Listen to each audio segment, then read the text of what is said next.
Hi friends, KKC farm വ്ലോഗിൻ്റെ മറ്റൊരു വീഡിയോയിലേക്ക് നിങ്ങൾക്ക് എല്ലാവർക്കും സ്വാഗതം.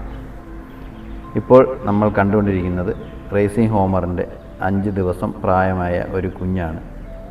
അപ്പോൾ ഇതിൻ്റെ കാലിൽ എങ്ങനെയാണ് നമ്മൾ ക്ലബ്ബ് റിങ്ങുകൾ ഇടുന്നത് എന്ന് ഇപ്പോൾ കാണാം. ക്ലബ്ബ് റിങ് എന്ന് പറയുന്നത് ക്ലബ്ബ് പ്രൊവൈഡ് ചെയ്യുന്ന റിങ്ങാണ് ക്ലബ്ബ് റിങ്. അതുപോലെ തന്നെ അയൺ റിങ് ഉണ്ട്. ഇൻ്റർനാഷണൽ റിങ്ങാണ് അയൺ റിങ് എന്ന് പറയുന്നത്. അയൺ റിങ് ഉപയോഗിച്ച് കഴിഞ്ഞ് കഴിഞ്ഞാൽ നമുക്ക് ഏത് ക്ലബ്ബിൽ വേണമെങ്കിലും അയൺ റിങ് ഉപയോഗിച്ച പ്രാവിനെ പറത്തുവാൻ സാധിക്കും. ചില ക്ലബ്ബുകളിൽ അതാത് ക്ലബിൻ്റെ റിങ്ങുകളിട്ട ബേഡിനെ മാത്രമേ പറത്താൻ സാധിക്കുകയുള്ളൂ. പക്ഷേ അയൺ റിങ് ആണെങ്കിൽ ഏത് ക്ലബ്ബിൽ വേണമെങ്കിലും ആ പ്രാവിനെ പറത്താൻ സാധിക്കുന്നതാണ്. അപ്പോൾ ബേഡിൻ്റെ കാല് ഇങ്ങനെ പിടിച്ചതിന് ശേഷം ഈ 3 വിരലുകൾക്ക് ഉള്ളിലൂടെ ഇങ്ങനെ റിങ്ങ് കടത്തി വിടുക.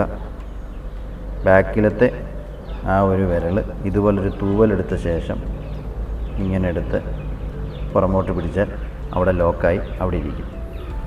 ഇത് പേഴ്സണൽ റിങ്ങാണ്. ഇത് ആവശ്യമുള്ളവർ മാത്രം ഇട്ടാൽ മതി. നമ്മുടെ അഡ്രസ്സ് തിരിച്ചറിയുന്നതിനുള്ള റിങ്ങാണ്. പ്രാവ് മിസ്സാവുകയാണെങ്കിൽ നമ്മൾ ഇതിനകത്ത് ലോഫ്റ്റ് നെയിം, അതുപോലെ നമ്മുടെ പേര്, ഫോൺ നമ്പരും ആഡ് ചെയ്യാവുന്നതാണ്. അത് ആവശ്യമുള്ളവർ മാത്രം ഉപയോഗിച്ചാൽ മതിയാവും. ചിലർ ഇത് ഉപയോഗിക്കാറില്ല. അതിങ്ങനെ ഈ റിങ് ഇട്ടതുപോലെ തന്നെ മറ്റേക്കാല് ഇടാവുന്നതാണ്.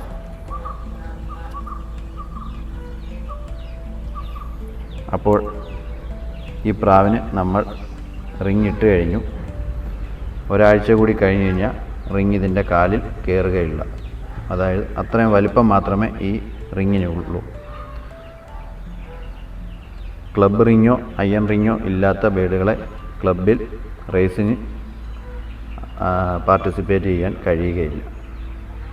ക്ലബ്ബ് റിങ് ഇട്ടാൽ മാത്രമേ റേസിന് പാർട്ടിസിപ്പേറ്റ് ചെയ്യാൻ പറ്റുകയുള്ളൂ. അപ്പോൾ ഇങ്ങനെയുള്ള കാര്യങ്ങൾ എല്ലാ ഫാൻസിയറും മറക്കാതെ ചെയ്യുക. ഈ പ്രായത്തിൽ തന്നെ റിങ് ഇടാൻ ശ്രമിക്കുക. അതുപോലെ തന്നെ അയൺ റിങ് പ്രൊവൈഡ് ചെയ്യുന്നത് ഫെഡറേഷൻ കൊളംബോഫിൽ ഇൻ്റർനാഷണൽ എന്നുള്ള സംഘടനയാണിത് നമുക്ക് റിങ് പ്രൊവൈഡ് ചെയ്യുന്നത്.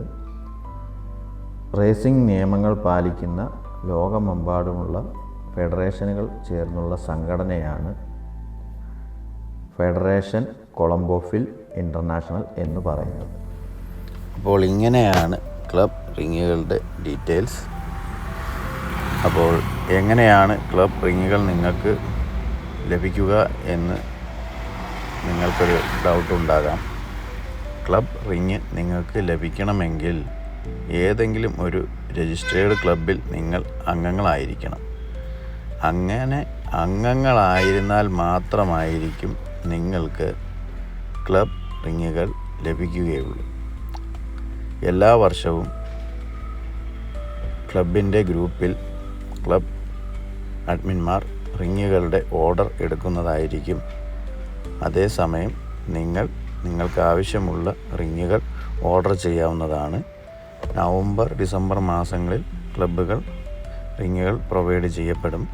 ആ ടൈമിൽ നിങ്ങൾ നേരിട്ടോ അല്ലാതെയോ നിങ്ങൾക്ക് റിങ്ങുകൾ കൈപ്പറ്റാവുന്നതാണ്. ഇങ്ങനെ കൈപ്പറ്റുന്ന റിങ്ങുകൾ അതാത് വർഷം നിങ്ങൾ ബ്രീഡ് ചെയ്യുന്ന കുഞ്ഞുങ്ങളുടെ കാലുകളിൽ നിക്ഷേപിക്കേണ്ടതും അതാത് വർഷത്തെ റേസിൽ ബേഡുകളെ പങ്കെടുപ്പിക്കാൻ നിങ്ങൾ ആഗ്രഹിക്കുന്നു എങ്കിൽ ബേഡുകളുടെ കാലിലുള്ള റിംഗ് നമ്പരായിരിക്കും ബേഡിനെ ടാഗ് ചെയ്യുമ്പോൾ നമ്മൾ അവിടെ കൊടുക്കുന്നത്. ഒരു പക്ഷേ നിങ്ങളുടെ ബേഡ് ഒരു ഫസ്റ്റ് പ്ലേസ്മെൻറ്റിലേക്ക് വരികയാണെങ്കിൽ ഈ റിംഗ് നമ്പർ ഡീറ്റെയിൽസ് ആയിരിക്കും നിങ്ങൾക്ക് ആകെയുള്ള പ്രൂഫ് എന്ന് പറയുന്നത്. നിങ്ങളുടെ ബേഡിൻ്റെ കാലിൽ നിന്നും ഈ റിങ് നഷ്ടമായാൽ ഫസ്റ്റ് പ്ലേസ്മെൻറ്റിൽ വന്നു എന്ന് പറഞ്ഞാൽ പോലും അതിന് യാതൊരു പ്രൂഫും ലഭിക്കുകയില്ല.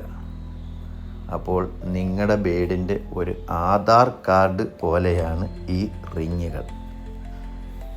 ഇപ്പോൾ റിങ്ങിനെ കുറിച്ചുള്ള ഏകദേശം കാര്യങ്ങൾ നിങ്ങൾക്ക് മനസ്സിലായി കാണും എന്ന് ഞാൻ വിചാരിക്കുന്നു. അതുപോലെ തന്നെ ചില ക്ലബ്ബുകളിൽ young bird category, old bird category എന്ന് രണ്ടായി തരംതിരിച്ചിരിക്കുന്നു. യങ് ബേർഡ് കാറ്റഗറിയിലുള്ള ബേർഡുകളെ അതാത് വർഷത്തെ റിങ് ഇട്ടതാൽ മാത്രമേ പങ്കെടുപ്പിക്കാൻ സാധിക്കുകയുള്ളൂ.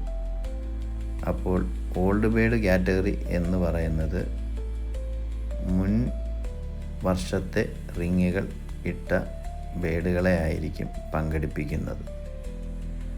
അപ്പോൾ റിങ്ങുകൾ ഇടുന്നത് വഴി യങ് ബേർഡാണോ ഓൾഡ് ബേർഡാണോ എന്ന് കറക്റ്റായി നമുക്കും ക്ലബിനും അറിയാൻ സാധിക്കുന്നതാണ്.